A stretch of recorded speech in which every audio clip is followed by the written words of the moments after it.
Setiausaha Agung DAP Lim Guan M menggesa Perdana Menteri Muhyiddin Yassin menimbang semula penggantungan Parlimen bagi membolehkan ahli Parlimen membangkitkan kelemahan pentadbiran Perikatan Nasional. Lim berkata, cabang legislatif diperlukan agar wakil rakyat dapat membawa isu berkaitan salah pengurusan, salah guna kuasa dan kesukaran rakyat dalam sidang Parlimen.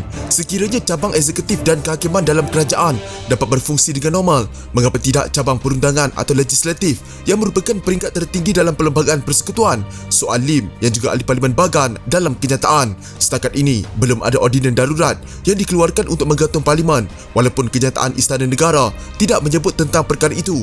Ucapan Muhyiddin jelas, dia mahu berbuat demikian. Dewan Rakyat sepatutnya bersidang 3 kali tahun ini, 8 Mac hingga 8 April, 14 Jun hingga 1 Julai dan 4 Oktober hingga 8 Disember. Lim berkata lagi, kerajaan gagal mengumumkan bantuan keuangan segera ketika pengumuman darurat dan ia perlu dibangkitkan di Parlimen. Kadar pengangguran meningkat sebanyak 0.1% kepada 4.8% pada bulan November 2020 sebagai hasil daripada PKP bersyarat dan pemulihan yang dilaksanakan ketika itu.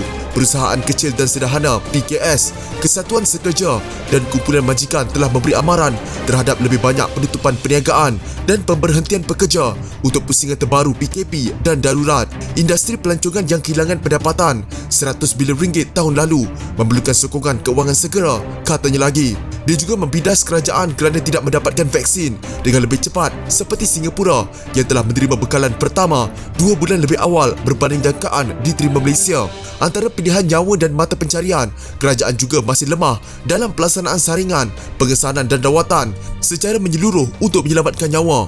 Walaupun dana COVID-19 dikurangkan daripada RM38 bilion pada tahun 2020 kepada RM17 bilion, RM17 bilion masih merupakan jumlah yang boleh digunakan untuk meningkatkan sistem penyampaian kesihatan kita berdasarkan 3T. Malangnya, dana tersebut nampaknya tidak dapat disediakan bagi menyokong wira barisan hadapan kita, sama ada untuk mengambil lebih ramai pekerja kesihatan atau membeli vaksin, katanya. Katanya sudah tiba masanya untuk menteri bangun dari tidur dan melakukan tugas mereka dengan betul. Lim juga berkata, Muhyiddin telah kehilangan keabsahan moral dan politik sebagai Perdana Menteri susulan penarikan semula sokongan oleh 3 ahli Parlimen UMNO.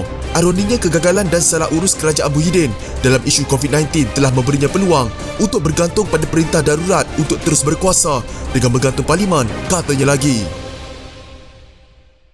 Jika anda mempunyai gejala seperti demam, batuk dan sesak nafas, jangan berlengah untuk terus ke klinik atau hospital bagi menjalani ujian saringan. Bersama kita tangani wabak COVID-19.